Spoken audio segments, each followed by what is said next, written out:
Araka ny tatitry ny filan-kevitry ministra izay natao omaly dia hanangana tanàna vaovao ao Nosy Be ny fanjakana. Apetraka amin'ny velaran-tany mirefy 710 hektara ao Andilana any amin'ny faritra avaratry Nosy Be io tanàna vaovao io. Toerana izay tsy mbola ahitana fotodrafitra-panjakana mihitsy raha ny tatitra natao ny filan-kevitry ny ministra. Ankoatr'ireo toeram-ponenana dia ahitana toeram-pivarotana samihafa, faritra ametrahana sapatra ara-panjakana, trano fandraisam-bahiny ary toeram-pitsangatsanganana sy fialamboly isan-karazany ity tanàna vaovao ity. Apetraka eny an-toerana ihany koa ny fandaran'asa natokana ho an-teratany malagasy monina sy miasa any ivelany izay manerana tany aty Madagasikara.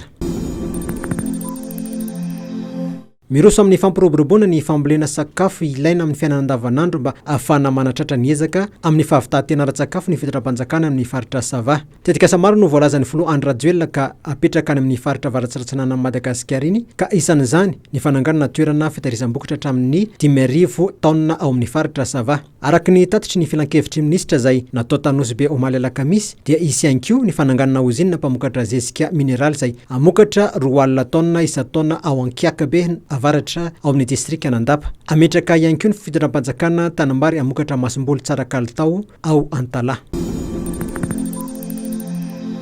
Ivatsy ela ny olan'ny famatsian-drano ao Nosy Be sy Antsiranana. Izy ny asa fanamboarana maika izay hanatsarana famatsian-drano amin'ireo tanàna roa any amin'ny faritra avaratra Madagasikara raha ny tatitry teo anivo ny filan-kevitry ny ministra. Ny tsidika avy hatrany ny taom-pamokarana rano ao Amparibe Nosy Be moa ny ministry ny rano lalain'Andriana Melasoa io maraina io.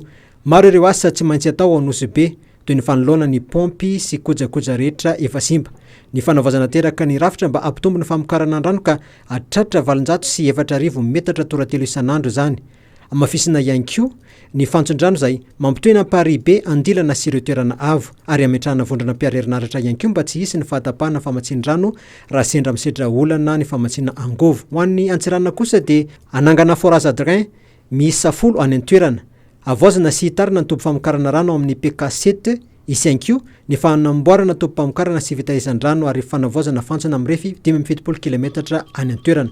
Vokatry ny fitombon'olona dia tsy maraka intsony mantsy ny famatsian-drano an'ireo tanàna roa ireo. Tsy ampy 900 metatra toratelo ohatra ny vokatra rano isan'andro ao Nosy Be ary 5,000 metatra toratelo isan'andro kosa ny tsy fahampiana any Antsiranana. Eo ampisasany ny taom-pianarana 420 ny eny amin'ny anjerimanontolo amin'izao fotoana izao. Raha ny famombavao ny ministera amin'ny fampianarana ambony sy ny fikarohana ara-tsiasa dia Vinavinaina hifarana ny faran'ny volana Oktobra ity taom-pianarana ity. Ny volana Desambra 2024 izany no nanomboka raha toka ny 12 Janoary ho an'ireo sekoly ambony sy ny université sasatsasany. Tamin'ny alarobia teo moa no natao ny fivorian'ny filohan'ny université enina izay natrihan'ny ministera ny fampianarana ambony sy ny fikarohana ara-tsiasa. Fantatra ny fandaran-dalao ny Barea mandritra ny fiadina ny amboaran'ny fivondronan'ireo federasiona bola kitra aty amin'ny tapany atsimon'ny Afrika na ny COSAFA. Ny Liona avy anaty lasin'ny Maraoka no hifanandrina amin'ny Barea voalohany ny zoma fahenina volana Jona. Ao amin'ny kianja Toyota ao Bloemfontein Afrika Atsimo no hiditra antsehatra ny ekipam-pirenena malagasy amin'ny 4 ora aty Madagasikara. Ny alatsinainy 7 Jona kosa no hifanandrina amin'ny Eswatini ao amin'ny kianjan'ny Dr Petrus Molemela amin'ny 4 ihany mandritra ny lalao faharoa isam-bondrona. Ny Barea A' moa no misolo tenan'ny Madagasikara mandritra ity fifananana ity.